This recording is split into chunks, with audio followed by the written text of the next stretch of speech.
आलमी सतह पर पाकिस्तान के मिस्बत किरदार का इंटरनेशनल मीडिया भी मुअत्तरफ हो गया। अमेरिकी अखबार शिकागो ट्रिब्यून के एक आर्टिकल में पाकिस्तान के आलमी सतह पर मिस्बत किरदार को सराहा गया है।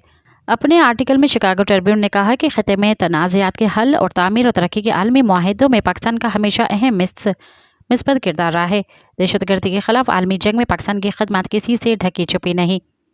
अमेरिकी अखबार के मुताबिक महफूज आलमी बहरी तिजारत में भी पाकिस्तान का अहम किरदार नज़रअंदाज नहीं किया जा सकता। आलमी और खिते के अमन के लिए पाकिस्तान ने दहशतगर्दी की जंग में किसी से भी बढ़कर कुर्बानियाँ दी हैं। आर्टिकल में बताया गया कि आलमी अमन की खातिर पाकिस्तान अब तक 153 अरब डॉलर का मुआशी नुकसान बर्दाश्त कर चुका है। दहशतगर्दी की आलमी जंग में पाकिस्तान का किरदार दुनिया की नज़रों से ओझल नहीं होना चाहिए। मज़ीद ख़बरनि ऐं तफ़सीलात लाइ विज़िट कयो असांजी वेबसाइट www.awamiNewsHD.com ऐं ॾिसंदा रहो अवामी न्यूज़ HD।